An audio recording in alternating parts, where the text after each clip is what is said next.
Olá, queridos alunos, queridas alunas, sejam bem-vindos a mais uma aula de literatura e hoje nós vamos estudar o realismo no Brasil, tá certo?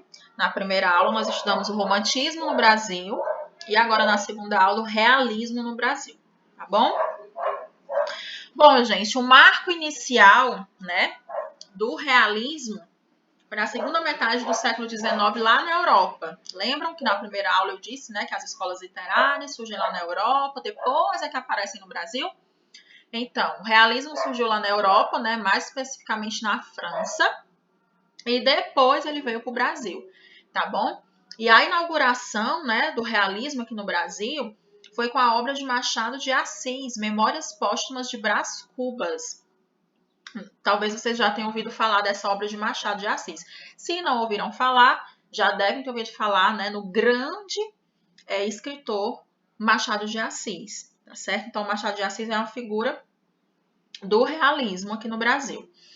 O contexto histórico. Como eu falei lá na primeira aula, né, o contexto histórico ele é muito importante para a gente compreender a produção literária da época.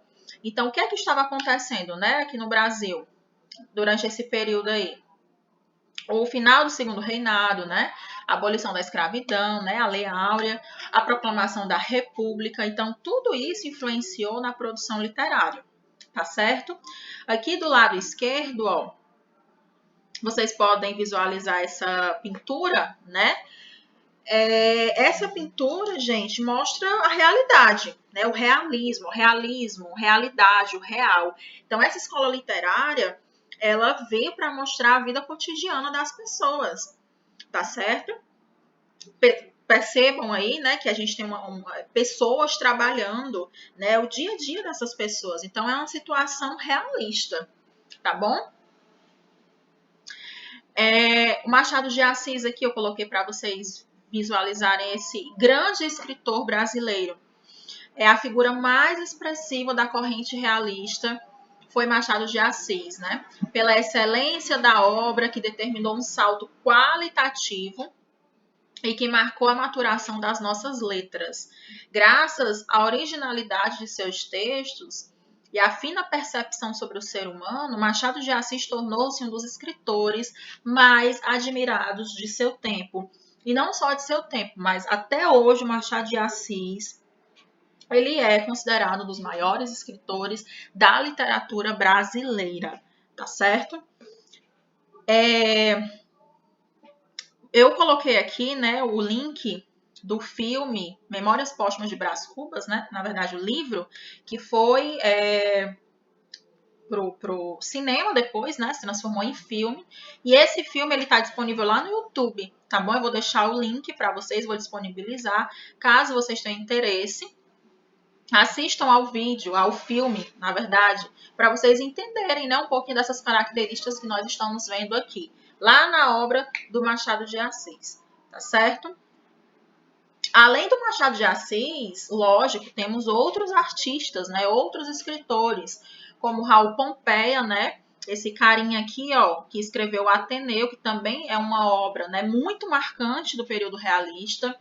Temos também o Xavier Marques, o João Lúcio Brandão, Júlia Lopes de Almeida, o Aloysio de Azevedo, Arthur de Azevedo, tá bom? Então a gente tem uma galera aí muito massa produzindo durante esse tempo, tá bom?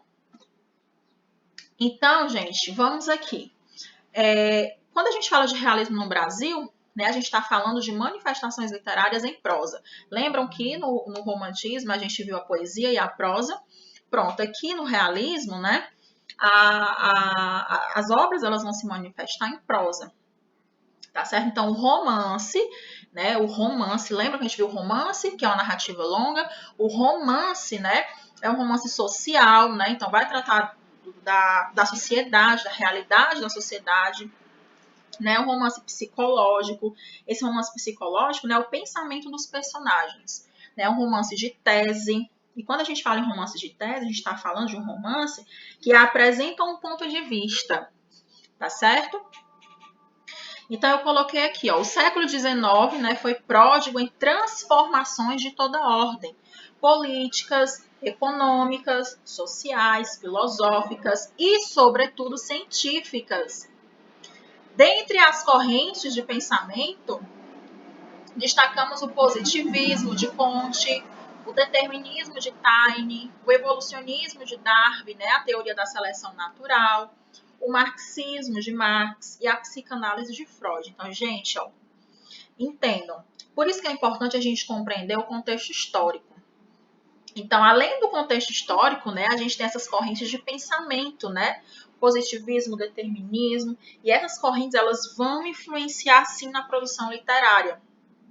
Tá certo? Elas vão influenciar na produção literária. Então, né, já que essas mudanças estavam acontecendo naquela época, era necessário um compromisso maior com a realidade objetiva, né, para combater o idealismo da escola antecessora, no caso, o realismo. Então, todas essas transformações, essas mudanças, elas vão influenciar na produção literária.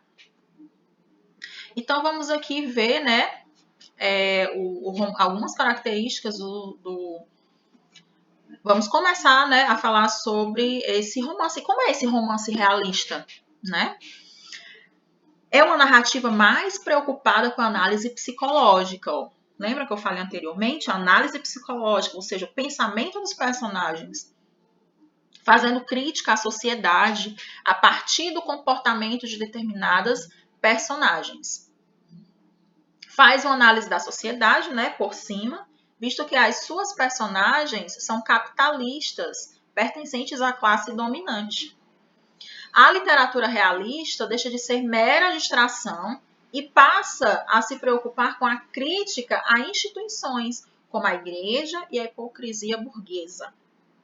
Então, a burguesia que ela é muito criticada. A escravidão, os preconceitos raciais, né, e a sexualidade são os primeiros temas tratados com linguagem clara, direta e objetiva. E aqui, ó, eu vou chamar a atenção aqui para a sexualidade, né?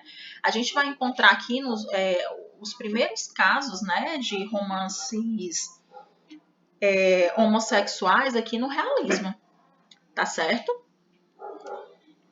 Personagens homossexuais, né? Nem romances homossexuais, personagens homossexuais. Então, aqui, as principais características do realismo, gente. A objetividade. Lembram que lá no romantismo era a subjetividade, o individualismo? Aqui no realismo é a objetividade. Tá certo? Os realistas, eles buscavam a maior objetividade possível, ou seja, os autores realistas procuravam retratar a realidade tal qual ela era. Né? Sem idealizações, sem mimimi, sem aquela coisa do fogo, da paixão, do amor, era a realidade nua e crua, tá certo? A crítica social, né, também é uma característica do realismo, como nós já vimos, né? Uma das marcas do realismo é a representação das hipocrisias sociais, de modo escancarado. Então, aqui a burguesia, ó, é muito criticada. Aqui também o movimento difere-se do romantismo, né, que procurou exaltar o estilo de vida burguês, tá bom? E o realismo, né, oposição, critica as contradições e moralismos da elite burguesa, certo? A ironia como marca retórica, e essa ironia, gente, ela é muito presente nas obras de Machado de Assis, tá certo? Então, lá nas obras de Machado de Assis, é possível a gente perceber um claro traço de ironia nas descrições e narrativas. Em geral, essa figura, ela expõe críticas diversas ao grupo social representado na narrativa. Tá bom?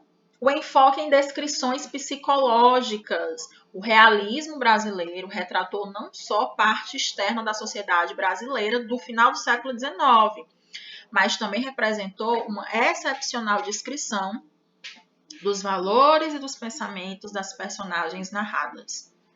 Então, essas são as principais características, certo? A objetividade, a crítica social. Então, aqui, gente, o realismo ele veio mesmo para mostrar a vida cotidiana. O realismo propõe retratar o homem em interação com o seu meio. Tá certo? Então, é isso. Essa nossa aula ela é mais curtinha. Eu espero que vocês tenham conseguido compreender a diferença, né, aqui entre o realismo e o romantismo. A gente viu lá que o romantismo é toda aquela idealização. Aqui no realismo, não. O nome já diz muito, né? O realismo a obra, ela trata de assuntos reais, né? Da realidade da sociedade daquela época, tá certo? Sem idealizações, sem muitas fantasias. Aqui é o real, é a verdade nua e crua, tá certo? Então, qualquer dúvida, estou à disposição. Até a próxima aula. Um abraço virtual. Tchau, tchau.